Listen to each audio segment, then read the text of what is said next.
The 1-Year Chronological Bible, King James Version, January 31. The Lord challenges Job again. Then answered the Lord unto Job out of the whirlwind, and said, Gird up thy loins now like a man. I will demand of thee, and declare thou unto me. Wilt thou disannul my judgment? Wilt thou condemn me, that thou mayest be righteous? Hast thou an arm like God, or canst thou thunder with a voice like him? Deck thyself now with majesty and excellency, and array thyself with glory and beauty. Cast abroad the rage of thy wrath, and behold every one that is proud, and abase him. Look on every one that is proud, and bring him low, and tread down the wicked in their place. Hide them in the dust together, and bind their faces in secret. Then will I also confess unto thee that thine own right hand can save thee. Behold now Behemoth, which I made with thee. He eateth grass as an ox. Lo now, his strength is in his loins, and his force is in the navel of his belly. He moveth his tail like a cedar, the sinews of his stones are wrapped together. His bones are as strong pieces of brass, his bones are like bars of iron. He is the chief of the ways of God. He that made him can make his sword to approach unto him. Surely the mountains bring him forth food, where all the beasts of the field play. He lieth under the shady trees, and the covert of the reed and fens. The shady trees cover him with their shadow. The willows of the brook compass him about. Behold, he drinketh up a river, and hasteth not. He trusteth that he can draw up Jordan into his mouth. He taketh it with his eyes, his nose pierceth through snares. The Lord's challenge continues. The Lord's challenge continues. Canst thou draw out Leviathan with an hook, or his tongue with a cord which thou lettest down? Canst thou put an hook into his nose, or bore his jaw through with a thorn? Will he make many supplications unto thee? Will he speak soft words unto thee? Will he make a covenant with thee? Wilt thou take him for a servant forever? Wilt thou play with him as with a bird, or wilt thou bind him for thy maidens? Shall the companions make a banquet of him? Shall they part him among the merchants? Canst thou fill his skin with barbed irons, or his head with fish spears? Lay thine hand upon him, remember the battle, do no more. Behold, the hope of him is in vain. Shall not one be cast down even at the sight of him? None is so fierce that dare stir him up. Who then is able to stand before me? Who hath prevented me that I should repay him? Whatsoever is under the whole heaven is mine. I will not conceal his parts, nor his power, nor his comely proportion.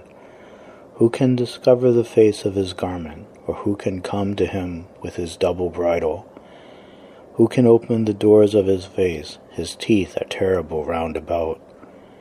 His scales are his pride, shut up together as with a coarse seal. One is so near to another that no air can come between them. They are joined one to another, they stick together, they cannot be sundered. By his neesings a light doth shine, and his eyes are like the eyelids of the morning. Out of his mouth go burning lamps, and sparks of fire leap out. Out of his nostrils goeth smoke, as out of a seething pot or cauldron. His breath kindleth coals, and a flame goeth out of his mouth. In his neck remaineth strength, and sorrow is turned into joy before him. The flakes of his flesh are joined together, they are firm in themselves, they cannot be moved. His heart is as firm as a stone, yea, as hard as a piece of the nether millstone. When he raiseth up himself, the mighty are afraid. By reason By reason of breakings they purify themselves. The sword of him that layeth at him cannot hold, the spear, the dart, nor the habergeon. He esteemeth iron as straw, and brass as rotten wood. The arrow cannot make him flee, slingstones are turned with him into stubble. Darts are counted as stubble, he laugheth at the shaking of a spear. Sharp stones are under him, he spreadeth sharp-pointed things upon the mire. He maketh the deep to boil like a pot, he maketh the sea like a pot of ointment. He maketh the path to shine after him, one would think the deep to be hoary. Upon earth there is not his like, who is made without fear. He beholdeth all high things, he is a king over all the children of pride. Job responds to the Lord. Then Job answered the Lord and said, I know that thou canst do everything, and that no thought can be withholden from thee. Who is he that hideth counsel without knowledge? Therefore have I uttered that I understood not, things too wonderful for me, which I knew not. Hear, I beseech thee, and I will speak. I will demand of thee, and declare thou unto me. I have heard of thee by the hearing of the ear, but now mine eye seeth thee. Wherefore I abhor myself, and repent in dust and ashes. Conclusion. The Lord blesses Job. And it was so that after the Lord had spoken these words unto Job, the Lord said to Eliphaz the Temanite, My wrath is kindled against thee, and against thy 2 friends, for ye have not spoken of me the thing that is right, as my servant Job hath. Therefore take unto you now 7 bullocks and 7 rams, and go to my servant Job, and offer up for yourselves a burnt offering, and my servant Job shall pray for you. For him will I accept, lest I deal with you after your folly, and that ye have not spoken of me the thing which is right, like my servant Job.